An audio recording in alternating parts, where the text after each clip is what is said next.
प्रणाम। ओम नमः शिवाय। वेलकम है आपका अपने इस चैनल जिसका नाम है दक्षिणावर्ती एस्ट्रो विद मीशा।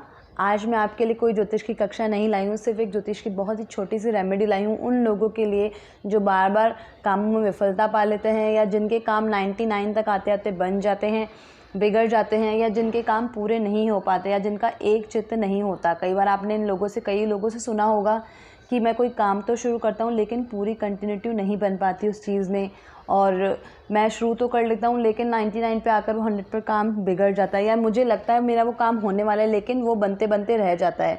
तो देखिए, ज्योतिष में इसके कौन से 2 ग्रह कारक हैं, सबसे पहले मैं आपको इस चीज़ के बारे में बताना चाहूँगी, फिर वो 2 रेमेडीज़ जिससे आप उनको करने के बाद में अपने जो रिज़ल्ट है उनमें पूरा 100% रिज़ल्ट गेट कर सकते हैं।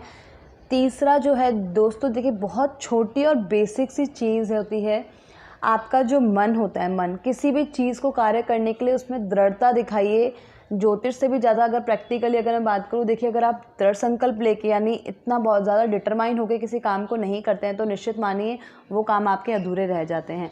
तो सबसे पहला बेसिक रूल जो होता है आपका, आप किसी भी काम को लेकर कंटिन्यूटी बनाइए, उसमें बहुत ज़्यादा अपना 100% पोटेंशियल दीजिए कि आपको ये चीज़ करनी ही है।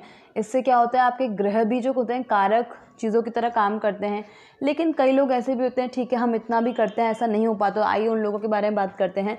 देखिए, सबसे पहले आपको क्या करना है, आपको इस चीज़ के बारे में जानना है कि कुंडली में ऐसे कौन से 2 ग्रह हैं जिससे ये आपके बनते बनते काम को बिगाड़ लेता है। तो देखिए, सबसे पहले अगर मैं आपको एक बात बता दूं, चंद्रमा और केतु कुंडली में ऐसे 2 ग्रह होते हैं जो आपके कामों को होते होते बिगाड़ लेते हैं, या यूँ कहिए 99 पे आकर के 100% पे आके उनको ख़राब कर देते हैं।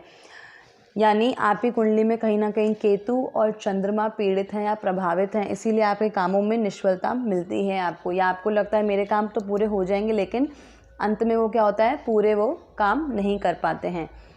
तो देखिए, सबसे पहला अगर आपको उपाय बताना चाहूँगी तो इसका एक उपाय आप ये कर सकते हैं कि आप चंद्रमा और केतु के बीज मंत्र बोल सकते हैं। अगर आप ये बोलते हैं तो बहुत ही अच्छी बात है, लेकिन कई लोग ऐसे भी जी हम तो बीज मंत्र नहीं बोल सकते, तो उनके लिए क्या है, तो आइए स्टार्ट करते हैं। देखिए, आप क्या कर सकते हैं, अश्वगंधा की एक जड़ ले लीजिए। अश्वगंधा की जड़ को सोमवार के शुक्ल पक्ष में आप किसी सफ़ेद कपड़े में बांधकर अपने गले में या हाथ पे धारण कर लीजिए, ओम नमः शिवाय का जाप करते हुए। इससे जो होता है आपके कामों में जो रुकावट आती है, देखिए उनमें बहुत हद तक आपको फ़ायदा मिलेगा। दूसरा अगर मैं आपको उपाय बताना चाहूँगी तो आपकी सबसे छोटी वाली फिंगर में आधा सोना और आधा चांदी की, यानी दोनों ब्लेंड किए हुए जो धातु है उनकी एक लिटिल फिंगर रिंग बना लीजिए और उसे धारण कर लीजिए। ये भी आप सोमवार को कर सकते हैं। अगर आप ऐसा भी करते हैं तो कहीं ना कहीं आपके केतु और चंद्रमा को बल मिलता है और आपके जो कामों में निष्फलता आती है उन्हें आप पूर्ण तरह से कर सकते हैं। दूसरा, जो ऐसे लोग होते हैं, देखिए बहुत ज़्यादा सोचते तो बहुत है, हम ये कर लेंगे हम वो कर लेंगे लेकिन नहीं कर पाते।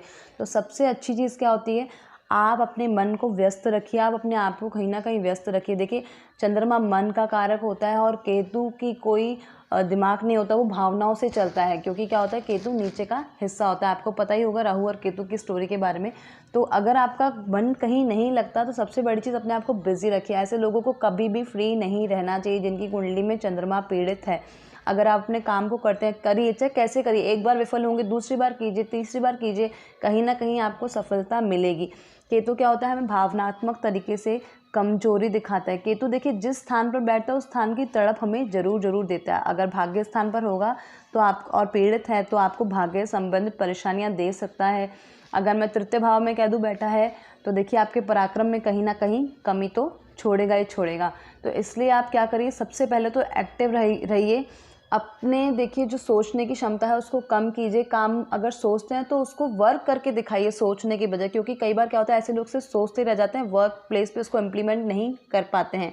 2 जो मैंने आपको उपाय बताए हैं वो भी आप ज़रूर कीजिएगा।